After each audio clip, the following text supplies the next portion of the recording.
He was just an old homeless man living beneath a bridge, believing winter would pass like it always had. The dog beside him knew better, because animals sense danger long before humans are willing to admit it. When the blizzard came, the man stopped moving and the cold began to win. The dog ran into the storm to find help, because staying meant watching the man die. That desperate run led the dog to a man who had once sworn never to answer another cry for help, a Navy SEAL hiding from his past. What happened next was not coincidence, but loyalty, faith, and a miracle born in the cold. If this story speaks to you, tell us where you're watching from, share your thoughts, and please like and subscribe to help us reach 1,000 subscribers so we can keep telling stories that matter. Winter had not arrived all at once. It never did. It crept in the way exhaustion does, quietly, patiently, until one day you realized it had been there for weeks, sitting beside you, waiting for you to notice. Samuel Crow noticed it before most people did. He always did. Samuel was 68 years old, though time had shaped him into someone older. He was tall once, broad-shouldered, but years of sleeping on concrete and bending against wind had curved his spine slightly forward, as if his body had learned to bow before the cold. His beard was long and gray, uneven where it had been trimmed with borrowed scissors, his hair thin beneath a stained wool cap that had once been navy blue. His skin was pale but weather-burned, mapped with lines that spoke less of age than of endurance. He lived beneath a wooden bridge at the edge of town, where the river narrowed and the road above groaned with passing trucks. It wasn't much, but it blocked the worst of the wind, and Samuel had learned long ago that survival rarely came from comfort, only from knowing where not to stand. Beside him lay Ash. Ash was a German shepherd, black and tan, large-framed and lean, with a chest built for long runs and legs that never seemed to tire. His coat was thick, especially around the neck, darker there, as if winter itself had already claimed him. His ears stood alert even in sleep, twitching at sounds no human noticed. One ear bore a faint scar, barely visible beneath the fur, a pale line from some long-forgotten injury, no collar, no tags. Ash was no one's dog in the way people like to define ownership. He had chosen Samuel, and Samuel in turn had learned how to be chosen. They had been together for 3 winters. No one remembered exactly when Ash had appeared.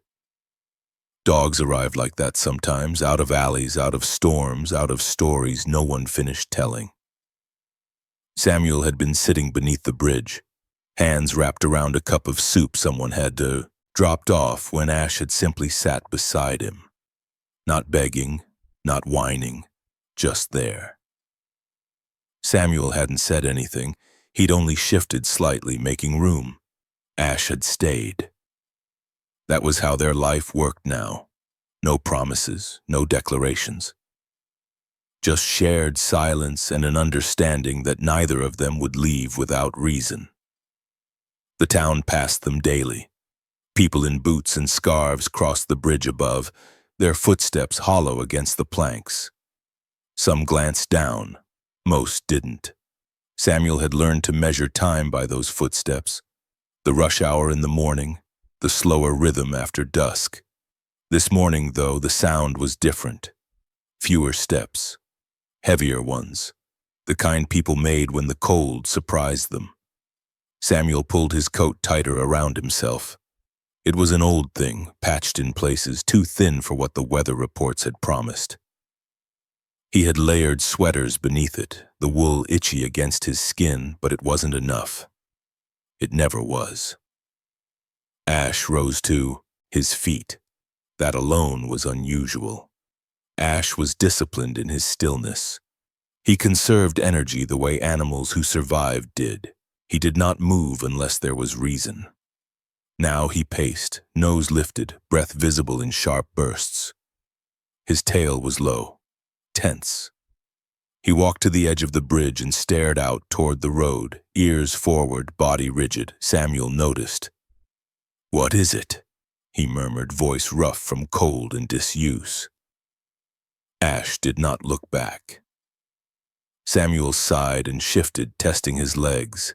They ached, as they always did in the morning. He told himself it was just another cold snap. He had lived through worse. He always had. The radio at the shelter downtown had said something about record lows, about a system coming down from the north faster than expected. Samuel had heard it in passing 2 days ago while warming his hands near the doorway. He had shrugged then, too. Weathermen talked. Winter did what it wanted. Ash let out a low sound, not a bark, not a growl, something in between. Samuel frowned. Ash walked back to him, nudged his knee with his nose, then turned toward the riverbank, pulling lightly at the sleeve of Samuel's coat. "No," Samuel said softly. "Not today." Ash pulled again, harder. Samuel's irritation flared. Not at the dog, but at the ache in his bones, at the weight of another day of staying alive. "We've been through this," he muttered. "I know when it's bad." Ash met his eyes. There was no fear there, only urgency. Samuel looked away. They did not move when the first snow began to fall. It wasn't heavy at first, just thin flakes drifting lazily, settling on Ash's dark coat like ash itself. Samuel watched them melt against his glove and thought of all the winters he had measured in melted snow. He remembered others too, a house once, a porch light. A woman's laughter carried through an open window. He did not follow the memory far. Some doors were better left closed. By mid-morning, the wind shifted. It came suddenly, cutting down the river, sharp and relentless. Snow followed it sideways now, stinging exposed skin. Ash's pacing became constant. He circled, returned, nudged Samuel again, more insistently this time. Samuel stood slowly, bracing himself against a support beam. "All right," he said, more to the cold than to Ash. "All right." They moved upriver, away from the bridge, toward a cluster of trees that had broken the wind before. Samuel's steps were careful. Ash stayed close, body angled protectively as if shielding Samuel from something unseen. The temperature dropped faster than Samuel expected. That unsettled him more than he cared to admit. By the time they reached the trees, his fingers had begun to numb. His breath came shallow, each inhale sharp. He told himself it would pass. It always did. Ash refused to settle. He paced in tight circles now, returning again and again to Samuel's side, whining softly, another sound he rarely made. "Enough!" Samuel snapped, the word harsher than he intended. Ash froze. For a moment neither of them moved. Then Ash did something that made Samuel's chest tighten. The dog sat directly in front of him and blocked his path, eyes locked onto Samuel's face, ears forward, body tense as a drawn bow. Snow clung to his whiskers, his breath came fast. It felt wrong, not animal, intentional. Samuel's irritation faltered. He felt a prickle of unease crawl up his spine, something colder than the wind. Ash turned suddenly and ran a few steps into the snow, then stopped and looked back, barking once. Short, sharp. "Come." Samuel hesitated. He had learned not to trust instincts too much. Instincts were what led men into storms, believing they could handle them. Instincts had lied to him before, but Ash was not leaving. Another gust slammed into them, stronger now. Snow thickened, the world shrinking to white and shadow. Samuel's chest tightened, not with fear, but with something heavier. Tiredness. A deep, bone-settling exhaustion that whispered dangerous things. "You can rest," it said, "just for a moment." Samuel's knees buckled slightly. He caught himself against a tree, breath ragged.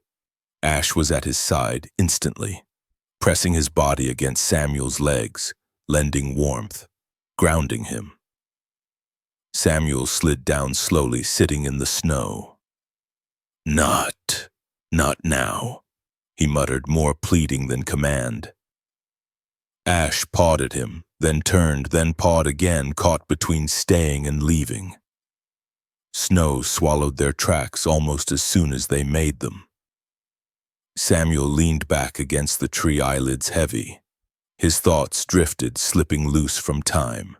He thought of a bridge that wasn't this one, of a hand he had once held, of a promise he hadn't kept. Ash barked again, louder this time. Samuel did not respond. The dog stood over him, breath coming hard, ears flattened now. For the first time since Samuel had known him, Ash looked afraid. The wind howled, and somewhere in that sound, buried deep beneath the storm, was the quiet truth that winter had finally arrived, not as a season but as a decision. Ash looked once more at Samuel's face, then, trembling, he turned and ran straight into the white. Samuel did not see him go. Ash ran. Not in panic, not blindly. He ran with purpose, the kind that did not come from fear but from decision. The snow swallowed sound first, then shape, then direction. Ash's paws cut sharp lines into the white before they vanished behind him, erased almost immediately by wind. Every breath burned his lungs, frost clinging to his whiskers, but he did not slow. He had left Samuel behind. The weight of that choice pressed into his chest harder than the cold. Ash did not understand words the way humans did, but he understood absence. He understood the stillness that meant danger, the silence that came when warmth began to leave a body. He had felt it before, long ago, pressed against someone else whose breathing had grown shallow in a place that smelled of metal and smoke. That memory, blurred, incomplete, was enough. He followed scent more than sight. The town lay ahead, though it no longer looked like a town. Streetlights glowed faintly through the snow, halos of dull yellow trembling in the storm. Houses stood like buried shapes, their outlines softened, almost apologetic. Ash veered toward a darker line at the edge of the road. The cabin. It sat just beyond the last row of houses, half hidden by trees that had grown wild and close together. The structure was simple, weathered wood, low roof, no porch light, but Ash knew it. He had stood near it before, ribs thin then, watching from a distance, and he had been seen. Ash skidded to a stop at the door and lifted his paw, striking the wood once, then again. The sound was swallowed by wind, but he did not stop. He barked, sharp, insistent, then scratched at the door with a desperation he had never allowed himself before. Inside, the world was quiet. Ethan Hale had been awake long before the barking began. Sleep came lightly to him, in fragments, never whole. He lay on his back on the narrow bed, staring at the ceiling beams, counting the spaces between gusts of wind. The cabin creaked as the storm leaned into it, testing its patience. Ethan rose smoothly, movements practiced, controlled. At 37, he was tall, nearly 6'2", with a build that spoke of discipline rather than display. His body was lean, hardened by years of training and long stretches of solitude. He wore no beard, his face shaved clean, revealing a square jaw and high cheekbones etched with faint lines of strain. His hair, dark brown and cut short in a military style, had grown just long enough to soften the edges of that past. His eyes, gray-blue, alert even in low light, shifted toward the door. He had not imagined the sound. He reached for his jacket, fingers brushing the fabric automatically, then paused. Another bark cut through the wind, not a coyote, not a fox, a dog. Ethan's jaw tightened. He had learned painfully that not every call for help was meant to be answered. Sometimes responding only created more names to remember. The barking came again, closer now, frantic. Ethan exhaled slowly and stepped toward the door. When he opened it, the cold struck him like a wall. Ash stood on the threshold, snow packed into his fur, eyes wide and burning with urgency. His chest heaved with each breath, steam pouring from him in violent bursts. A thin line of blood marked one paw where ice had split the pad. Ethan froze. He recognized the dog. Not the name, he did not know that, but the shape, the presence. He had seen him weeks ago near the bridge. A German shepherd, large, wary, standing beside an old man who rarely spoke. Ethan had tossed him food once, cautious but not unkind. The dog had not approached, but he had watched, memorized. Now he stepped forward without hesitation. Ash lunged into the cabin, turned sharply, and barked once, deep and commanding. Ethan closed the door behind them, the storm cut off abruptly, leaving only the sound of his own breathing and the dog's. "What is it?" Ethan asked, though he already knew the answer would not come in words.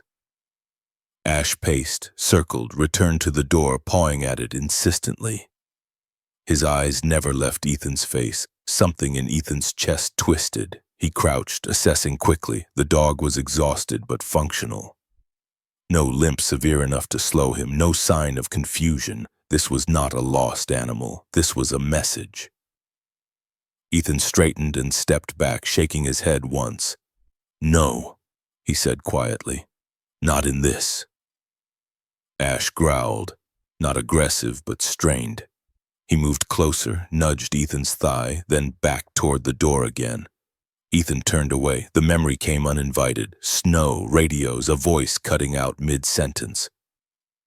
The decision to move forward when retreat had been the safer call, the weight of another man's life measured in seconds.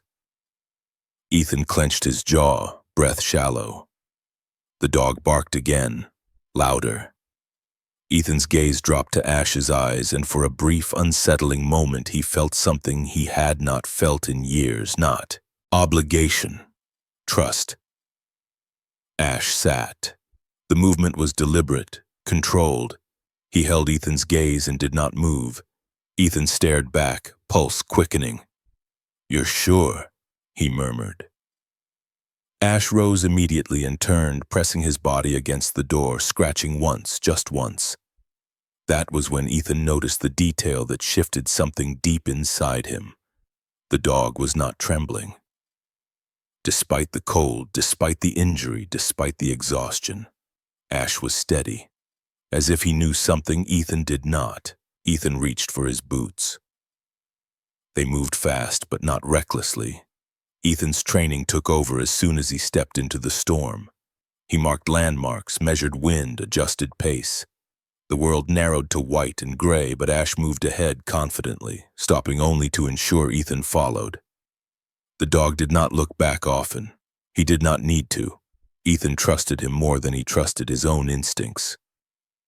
They reached the trees where the wind broke unevenly. Snow drifted high, against trunks, forming deceptive pockets of softness.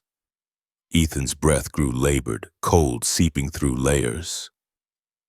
Ash slowed suddenly, circling once, then twice. Ethan scanned the area, heart hammering. That was when he saw the shape. Samuel lay partially buried, body angled unnaturally, snow crusted along his coat and beard. His chest rose shallowly, irregularly. Ethan dropped to his knees. He worked quickly, brushing snow from Samuel's face, checking pulse, breathing. Weak, but there, alive. Ash pressed close, whining softly now, eyes flicking between Ethan's hands and Samuel's face. "All right," Ethan said, more to himself than to either of them. "All right." He began the careful process of moving Samuel, knowing every second mattered. The wind howled louder, snow thickening. Somewhere deep within the storm, something shifted. Ash lifted his head suddenly and stared into the white, ears forward. He did not bark. He did not move. Ethan followed his gaze and felt a chill that had nothing to do with the cold. The storm did not ease. If anything, it grew more deliberate, as if it had noticed them. Ethan worked fast, movements economical, stripped of hesitation. He brushed snow from Samuel's face and neck, careful not to shake him. The old man's skin was pale, lips tinged blue, breath shallow enough to be missed if you weren't trained to look for it. Alive. Barely. Ethan slid a gloved hand beneath Samuel's coat, checking for warmth where it still mattered. There was very little left. Hypothermia, he muttered under his breath. Though no one needed the diagnosis spoken aloud, Ash pressed closer, his large body angling against the wind, creating a narrow pocket of stillness. Snow gathered on his back and along the ridge of his spine, but he did not move away. His eyes stayed fixed on Ethan's hands, tracking every motion, every pause. Ethan shrugged out of his jacket and draped it over Samuel's chest, tucking it in as best he could. The cold bit immediately through his own layers, sharp and unforgiving. He did not react. Pain, like fear, had been trained into something distant. "Easy," he said, voice low. He didn't know who he was speaking to, the old man, the dog, or himself. "We're not stopping." Lifting Samuel was harder than Ethan expected. The man was light, too light, but dead weight carried its own resistance. Ethan braced, tightened his core, and hauled Samuel up, settling him against his shoulder. The world tilted. For a moment, Ethan's vision narrowed, breath catching in his throat as the wind slammed into him from the side. He adjusted his stance, boots biting into the snow, muscles remembering how to hold when everything else wanted to give. Ash circled them once, then moved ahead, stopping every few steps to look back, ears swiveling. They moved. Progress was slow, measured in inches rather than distance. Snow pulled at Ethan's legs, threatened to steal his footing. Each step sent a jolt of pain through his knees, his back. He welcomed it. Pain meant presence. Ash suddenly veered left, toward a shallow depression between trees. Ethan hesitated. The path he had been angling toward was more direct. Ash stopped and turned sharply, body rigid, tail low. "No," Ethan said automatically. "That's softer ground." Ash did not yield. He stepped forward, tested the snow with one paw, then another, distributing his weight carefully. The ground held. Ethan studied the drift again. The surface looked solid, but something in the shape of it, a subtle curve, a smoothness where wind should have left scars, made his chest tighten. He trusted the dog. They changed course. Moments later, the ground Ethan had been aiming for gave way with a dull, hollow collapse. Snow sank inward, revealing a hidden pocket where ice had thinned over running water. Ethan stopped cold. Ash did not look back this time. He already knew. They reached the edge of the tree line where the wind broke, slightly. Ethan lowered Samuel carefully, kneeling beside him. He checked his breathing again, pulse faint, but present. Not enough. Ethan pulled a small emergency kit from his pack. Habit, muscle memory. He worked with numb fingers, clumsy despite years of precision. He insulated Samuel as best he could, shielding him from the ground, from the wind. Ash lay down beside them, pressing his full weight against Samuel's legs, sharing heat without being told. Ethan's chest tightened. This dog understood more than most men he had known. He reached for his radio. Static answered. He adjusted frequency, tried again. Nothing. Ethan exhaled slowly, forcing the tension out of his shoulders. He had expected this. Storms like this swallowed signals the way they swallowed roads. He would have to move Samuel himself. The cabin was still too far. Ethan rose, hoisting Samuel again, muscles screaming now. He pushed forward step by step, guided by Ash's steady presence. Time blurred. He lost count of how long they walked. Minutes stretched thin, elastic. The storm pressed in from all sides, reducing the world to breath, snow, and the weight of a man who could not help himself. Then suddenly Ash stopped. Ethan nearly collided with him. "What now?" Ethan said, irritation flashing hot through his exhaustion. Ash did not move. He stood with his head lifted, nostrils flaring, eyes fixed on something Ethan could not see. His ears twitched, catching sounds lost to the wind. Ethan followed his gaze. Nothing, just white. Then Ash stepped forward and barked once, not sharp this time, but deep, a warning. Ethan's spine prickled. He shifted Samuel's weight and scanned the area again. The storm masked everything, but his training picked up subtle changes. The way the wind shifted around a shape, the way snow moved differently near solid mass. There, faint, barely visible, a fallen log half buried, creating a break in the wind shelter. Ash moved toward it immediately, ducking beneath its arch, then turning back to wait. Ethan followed, lowering Samuel into the shallow space. The difference was immediate. The wind lessened, just enough. The cold remained, but it was no longer attacking from all directions. Ethan sagged against the log for a brief moment, breath ragged. Ash sat directly in front of him. The dog's eyes were level, unwavering. Ethan met them and felt something shift inside his chest, not relief. Responsibility. He had followed the dog into the storm. That much was done. Now the storm had followed them. Ethan worked to stabilize Samuel, rubbing warmth back into his hands and feet, monitoring breath, counting seconds. He spoke aloud, not to fill the silence, but to anchor himself.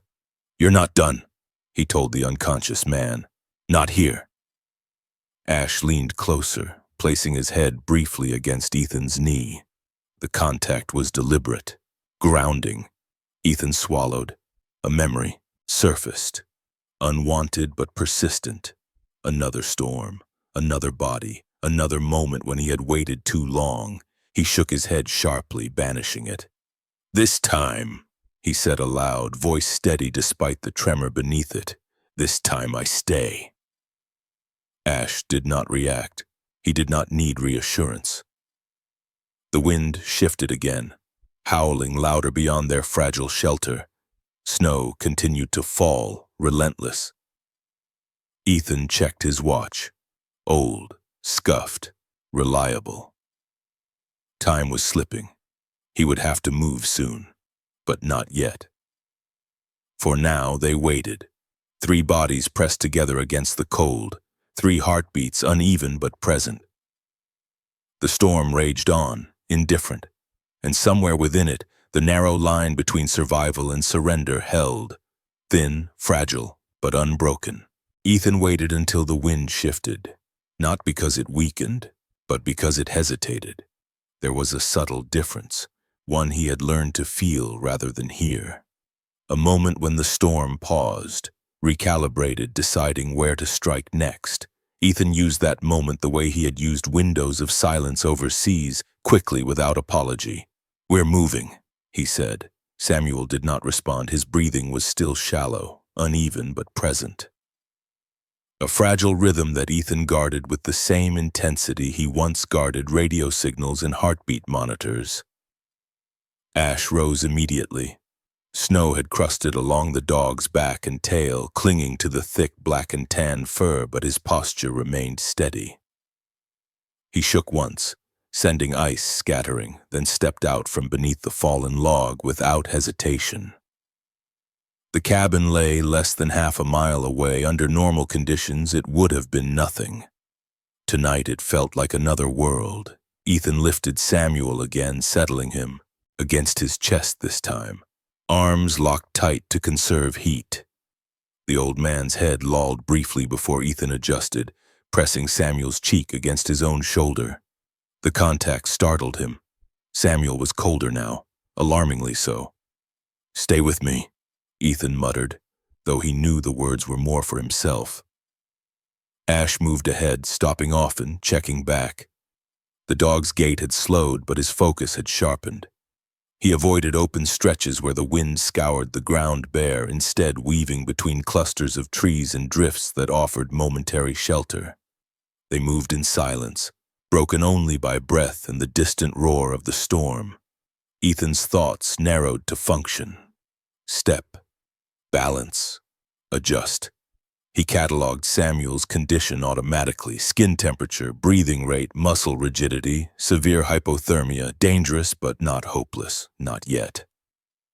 The cabin emerged from the storm like a memory. Its outline appeared first, a darker shape against the white. Then the details followed. The sloped roof heavy with snow, the single narrow window glowing faintly with the reflection of the storm outside. Ethan felt a rush of something dangerously close to relief. Ash barked once, sharp and urgent, as if sensing the shift in Ethan's focus. "Almost there," Ethan said, forcing his legs to keep moving. The last stretch was the hardest. The wind funneled between the trees, slamming into them sideways. Ethan staggered, boots slipping. For a moment he thought he would go down. Ash darted back and braced himself against Ethan's leg, shoulder firm, grounding him. It was instinctive, precise. They reached the door. Ethan fumbled with the handle, fingers numb despite gloves. The latch resisted for half a second too long, and panic flared hot and sharp. Then the door opened. The cabin swallowed them whole. The storm cut off abruptly, leaving behind a ringing silence so sudden it felt physical. Ethan closed the door with his heel and leaned against it for a brief second, chest heaving. The cabin smelled faintly of wood smoke and cold metal. Spartan. Controlled. Exactly like its owner. Ash paced once, then settled near the hearth, eyes never leaving Samuel. Ethan moved quickly now. He laid Samuel on the narrow bed, stripping off the man's wet outer layers with careful efficiency. The skin beneath was pale, mottled in places, lips blue, jaw slack. Samuel looked smaller without his coat, more fragile than Ethan had expected. This close, Ethan could see how thin the man was, how much weight the years had taken. Ethan wrapped Samuel in dry blankets, layering them carefully, insulating core before limbs. He started the small stove, coaxing flame into life with practiced hands. The fire took reluctantly, then caught, filling the cabin with a faint, welcome heat. Ash lay down beside the bed, pressing his full body against Samuel's legs. "Good," Ethan said quietly. "Don't move." Ash did not. Ethan reached for his radio again. Static. He adjusted, tried a different channel. Nothing. The storm had sealed them off completely. Ethan exhaled through his nose, slow and controlled. All right then, he would do this alone. He monitored Samuel closely, watching for changes, any sign of shivering, of muscle response, of breath deepening. He resisted the urge to warm too fast, knowing the risks. Everything had to be deliberate. Time stretched. Minutes blurred into something less defined. Ethan sat on the edge of the bed, one hand resting lightly against Samuel's chest, counting breaths. Ash's presence was a constant weight against his knee, solid and reassuring. Ethan became acutely aware of how quiet the cabin was. No voices, no radios, no commands, just the storm battering the walls, trying and failing to get in. He thought briefly of another shelter long ago. A different kind of cold, a different kind of waiting. He pushed the thought away. This was not that place.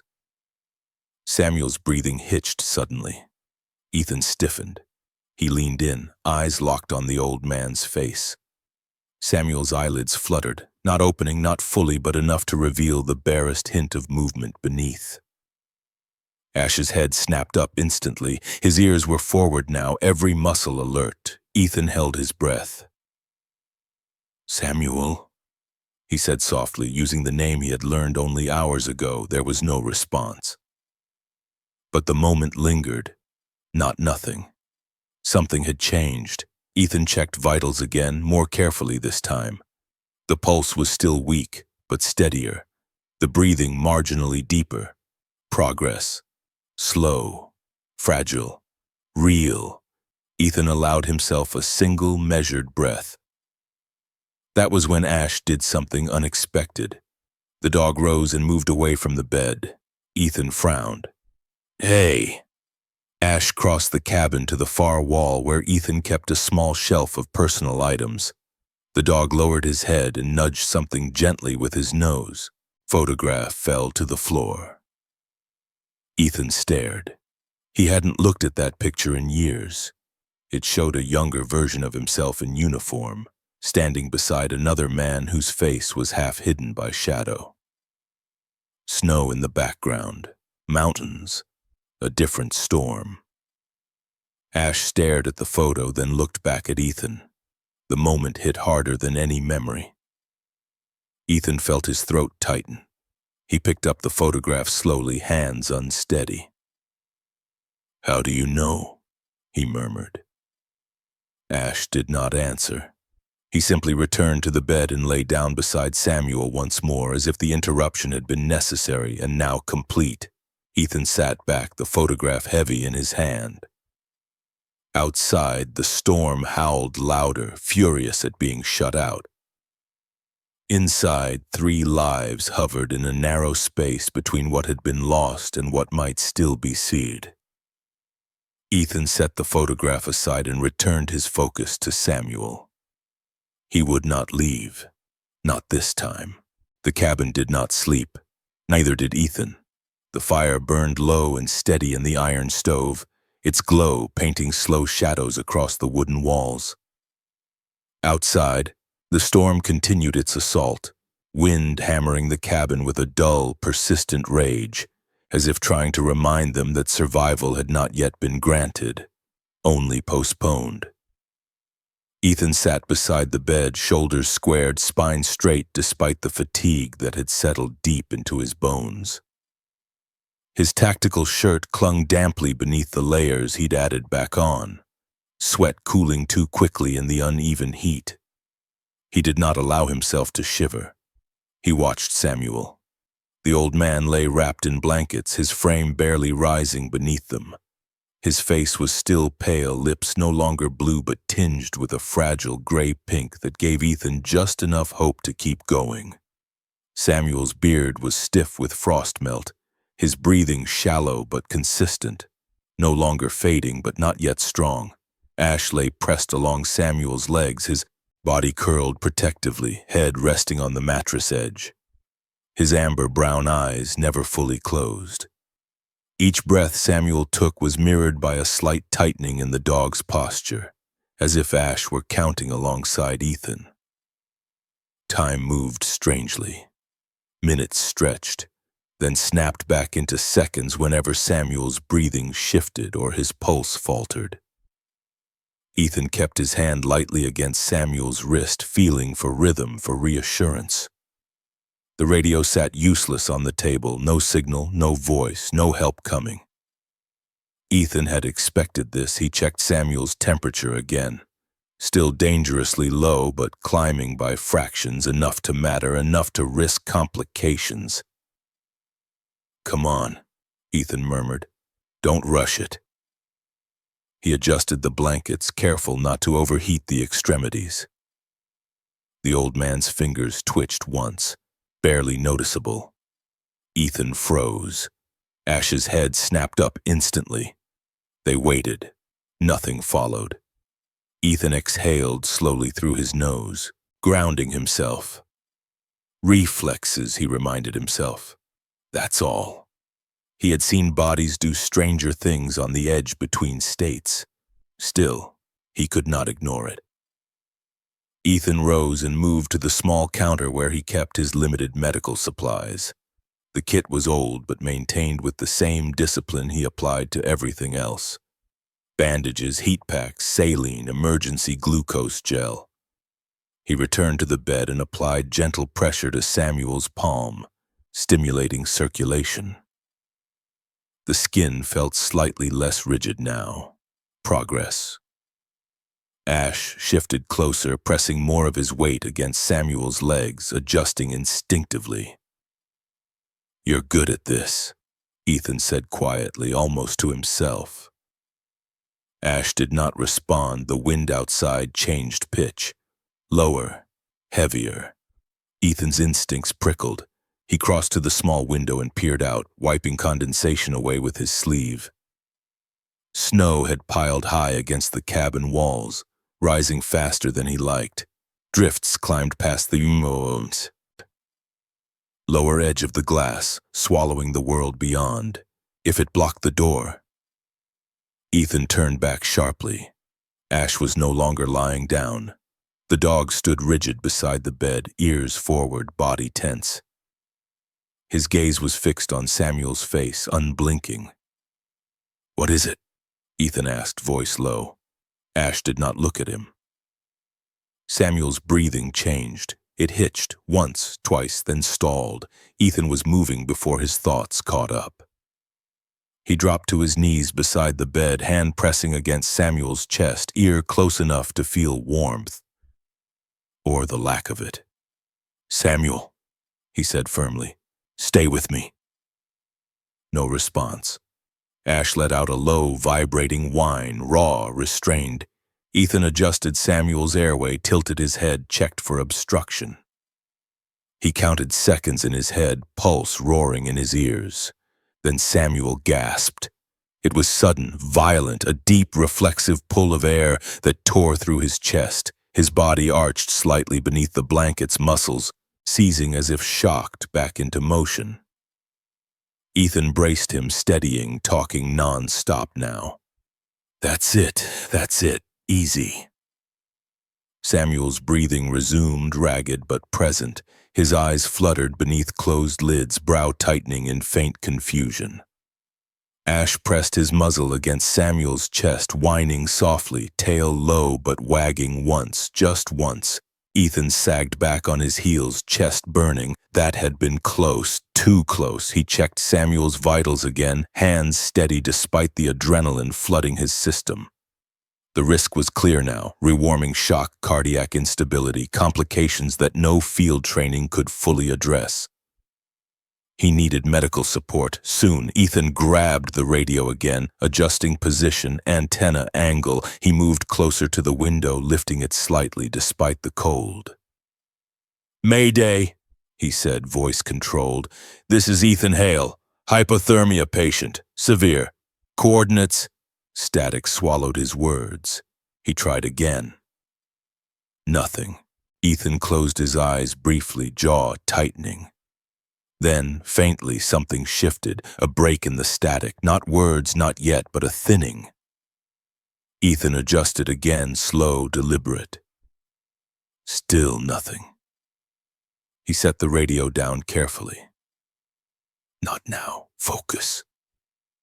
He returned to Samuel's side, sitting back down on the bed. Ash settled again at the foot, posture alert but calmer now. Ethan studied the old man's face in the firelight. Lines of pain, of weather, of years, spent bracing against things that did not care if he survived. Samuel had lived longer than many men Ethan had known. That had to count for something. Ethan reached for the small metal mug on the table, warming it near the stove before bringing it back. He dampened Samuel's lips carefully, no more than a touch, mindful of aspiration. Samuel stirred faintly. A sound escaped him, not a word, not quite, a breath shaped into something almost like a name. Ethan leaned closer. "What is it?" he asked. Samuel's brow furrowed. His lips moved again. Ethan caught only a fragment. "Dog." Ash's ears twitched. Ethan swallowed hard. "He's here," Ethan said softly. "He didn't leave." Ash shifted closer, pressing his body more firmly against Samuel, as if answering the call. For a moment, the cabin felt impossibly small. 3 lives bound together by breath and heat and waiting. Then something else happened. Ash rose again, slowly this time, and moved away from the bed. Ethan frowned. "Ash?" The dog crossed the room, nose low, sniffing along the floorboards near the door. He stopped at a particular spot, pawing lightly, then looking back at Ethan. "What did you find?" Ethan followed, crouching beside him. He saw nothing at first, just the wood darkened with age. Then he noticed it, a faint vibration. Not sound, pressure. Ethan placed his palm flat against the floor. He felt it. A low tremor, distant but unmistakable. The storm was shifting again. Not wind. Weight, snow loading against the structure, stress building. Ethan's mind calculated automatically. Roof pitch, accumulation rate, time. Not immediate, but dangerous if ignored. Ash stared at him, eyes steady. Ethan nodded once. Good catch. He straightened and moved quickly, grabbing tools, reinforcing where he could, clearing interior supports, adjusting vents to manage heat and pressure. Ash stayed close, tracking his movements, alert but calm.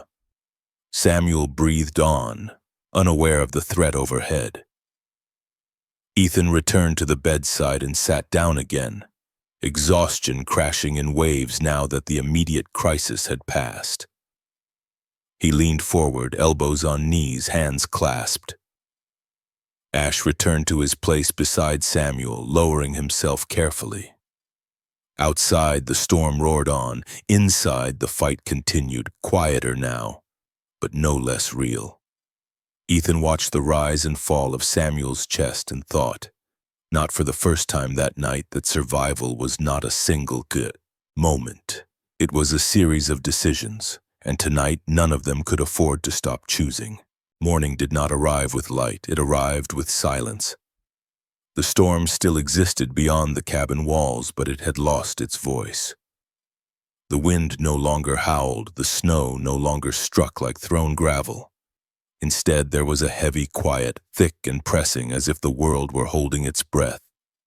Ethan noticed the change before he noticed anything else. He stood near the window, shoulders tight, watching the way snow rested against the glass without sliding. The air inside the cabin felt different, less hostile, more expectant. Behind him, the fire burned low but steady. Samuel breathed. That alone felt like a victory. Ethan turned back toward the bed. Samuel lay beneath the blankets, color slowly returning to his face in uneven patches. His beard was damp with melted frost, his chest rising and falling with more consistency than it had hours before, not strong, but present. Ash lay at the foot of the bed, his body curved protectively along Samuel's legs.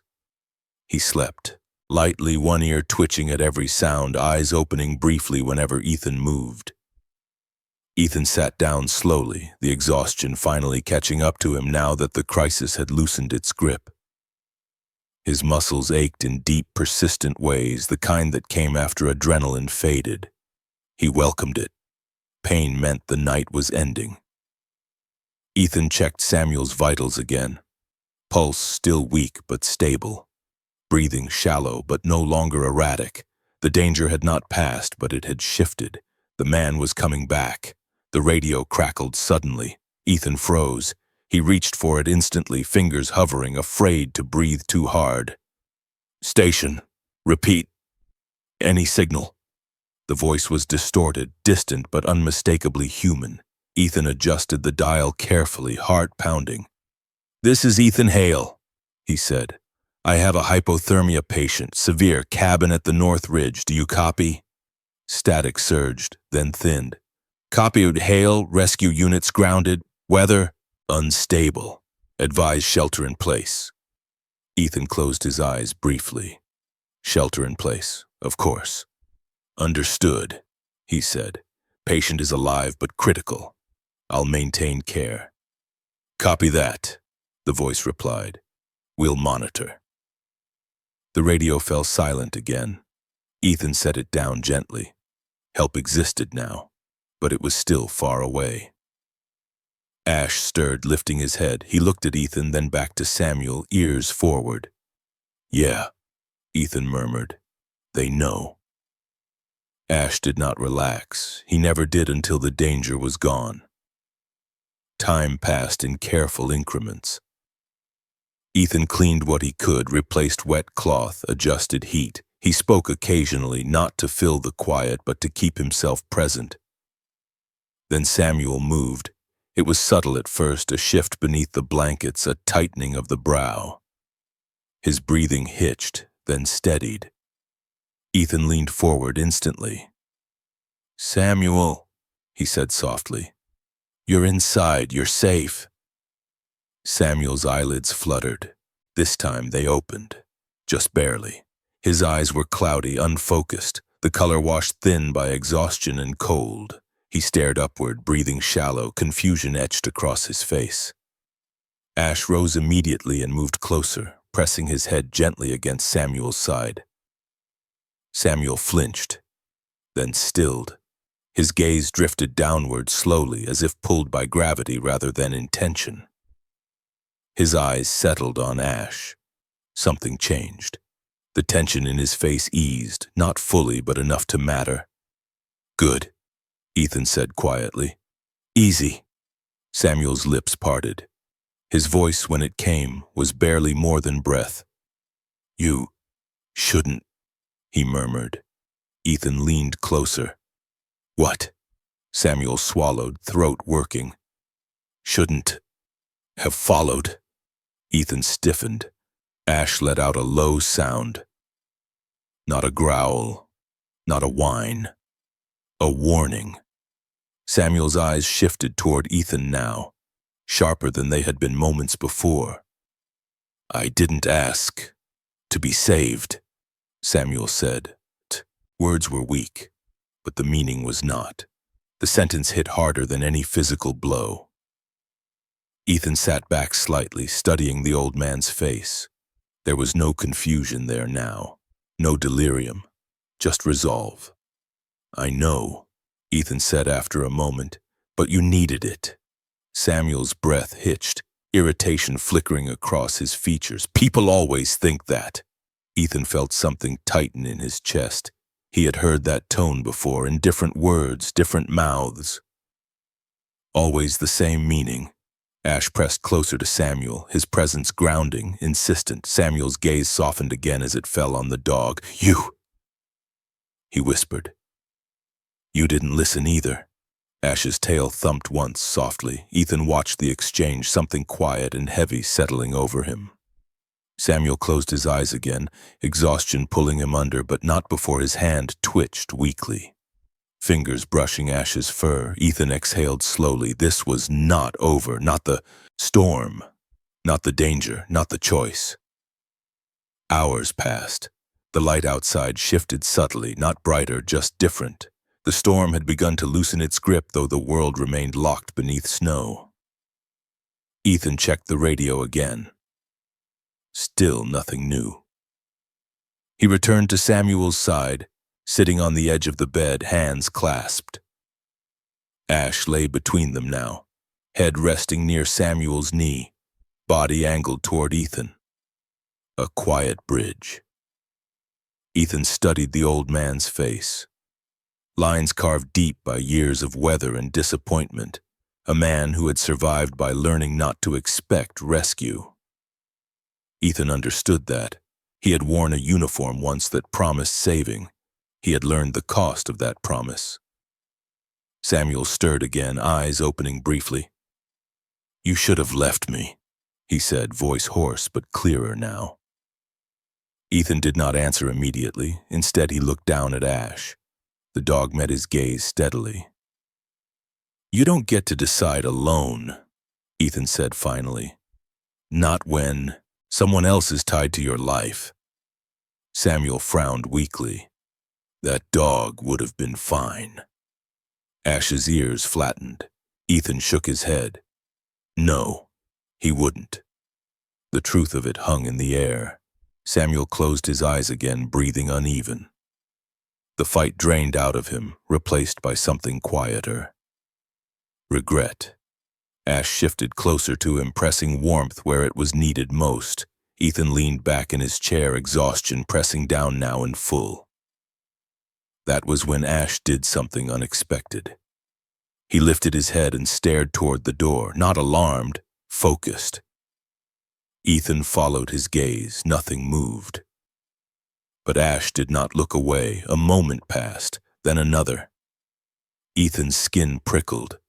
Ash walked to the door slowly and sat, waiting. Ethan stood, tension rising. He placed his hand against the door, feeling the cold wood beneath his palm. Nothing, no sound, no vibration, yet Ash remained. Ethan trusted that. He cracked the door open slightly. Light spilled in, not the harsh white of snow, but something warmer, pale, fragile, daylight.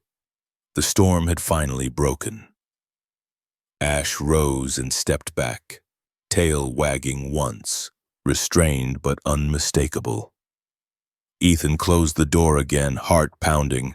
Not yet. Samuel needed rest, warmth, stability, but the world was changing, and soon decisions would have to be made, ones that had nothing to do with storms or survival and everything to do with what came after. Ethan returned to the bed and sat down once more. Samuel slept. Ash lay between them. Outside, the snow began to settle. The world did not return all at once. It came back in fragments. Light first, thin and pale, slipping through the frost-streaked window like a cautious visitor. Then sound, the distant crack of snow shifting from branches, the muted drip of meltwater finding its way down the roof. Ethan stood near the door, listening. No wind, no howl, just quiet.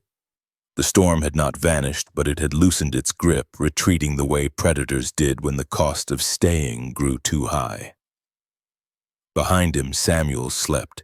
His breathing was deeper now, slower, the rise and fall of his chest no longer a question mark. The color in his face had evened out, lines of strain softening into something closer to rest. Ash lay curled beside him, body still, eyes half closed. The dog looked older in the morning light, not weak but weathered.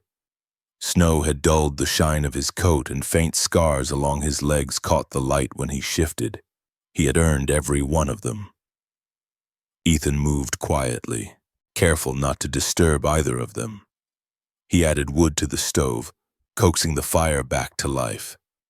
The warmth spread gradually, filling the cabin with a low, steady comfort that felt almost foreign after the night they'd endured. For the first time since the storm began, Ethan allowed himself to sit. The chair creaked beneath his weight. He rested his elbows on his knees and let his hands hang loose, the tension finally draining from his shoulders. Fatigue settled in fully now, heavy and undeniable. He did not fight it. Instead, he watched. Samuel stirred an hour later. Not abruptly, no gasping, no panic, just a slow return to awareness, as if he were surfacing from deep water, one careful breath at a time. His eyes opened. This time, they stayed open. He blinked, adjusting to the light, gaze moving from the ceiling beams to the walls, then finally settling on Ethan. Recognition flickered, brief, cautious. "You're still here," Samuel said, voice hoarse but present. Ethan nodded. "You are too." Samuel swallowed, throat working. His eyes drifted downward, finding Ash pressed against his leg. The dog lifted his head immediately, ears twitching. Samuel's expression changed, not into gratitude, not into relief, but into something quieter. Acceptance. "You didn't listen," Samuel murmured again, though the words carried less edge now. Ash's tail thumped once. Ethan watched the exchange carefully, saying nothing. Samuel sighed, a long, tired sound that seemed to come from somewhere deeper than his lungs. "Never been good at that," he admitted. Ethan leaned back slightly. "Neither have I." Samuel studied him then, truly looked at him for the first time, took in the posture, the stillness, the way Ethan held himself like someone who expected weight to fall at any moment. "You military?" Samuel asked. "Used to be," Ethan replied. Samuel nodded slowly. "Figured. You don't move like people who expect help." The observation landed cleanly. Ethan did not deny it. They sat in silence for a while, the fire crackling softly. Outside, the world remained buried, but the snow no longer felt like a threat. Just a fact. Samuel shifted, wincing slightly. Ethan rose immediately. "I'm fine," Samuel said, though the words were more reflex than truth. "I know," Ethan replied, but stay still anyway." Samuel complied, eyes closing briefly. "You didn't have to," he said after a moment. You could have waited. Let the storm take its course. Ethan crossed his arms loosely. I don't do that anymore. Samuel's eyes opened again, sharper now. Why? The question lingered. Ethan considered the answer. Because someone once waited on me, he said finally, and I didn't come back. Samuel absorbed that without comment. Ash shifted position, placing his head more firmly against Samuel's leg. The rehook came quietly. Samuel reached down, slowly, carefully, and placed his hand against Ash's head. The contact was tentative, as if he expected the dog to pull away. Ash did not. Instead, he leaned into the touch, eyes closing fully now. Samuel's fingers trembled slightly, then steadied. I thought he'd be better off without me, Samuel said, voice barely above a whisper. Thought letting go was the kind thing. Ethan felt something tighten in his chest. Sometimes, he said gently. Staying is the harder choice. Samuel laughed softly, once, humorless. Figures. Later that day, the sound of engines reached the cabin. Distant at first, then closer. Ethan stiffened, moving toward the door. Ash's ears perked up, head lifting. Samuel watched them both, expression unreadable. When the knock came, it was firm but careful. Ethan opened the door. 2 rescue workers stood outside, bundled in heavy gear, faces windburned and tired. One was a woman in her early 40s, tall and lean, with dark hair pulled back beneath her helmet. Her eyes were sharp but kind, the kind that missed little but judged less. Rescue services, she said. I'm Lena Brooks. Ethan nodded. Ethan Hale. She glanced past him briefly, taking in the scene with practiced efficiency. Patient stable? For now, Ethan said. Hypothermia, severe exposure. Lena nodded once. We'll take it from here. Samuel's jaw tightened. Ash rose instantly, moving closer to Samuel's side. Ethan noticed. Lena did too. She softened her stance slightly. We're not here to force anything, she said, addressing Samuel directly. Just here to make sure you live long enough to decide what comes next. Samuel studied her, eyes narrowing, not in suspicion but in consideration. And if I don't want what you're offering? He asked. Lena held his gaze. Then we talk about that, somewhere warmer. Samuel exhaled slowly. Ash looked up at him, eyes steady. Samuel's shoulders sagged. All right, he said at last, but he comes with me. Lena followed his gaze to Ash and smiled faintly. I wouldn't suggest otherwise. The evacuation was slow, careful. Ethan watched as they prepared Samuel for transport, securing him gently, methodically. Ash stayed close the entire time, pacing only when they moved Samuel too far away, settling again once he was within reach. Outside, the world was unrecognizable.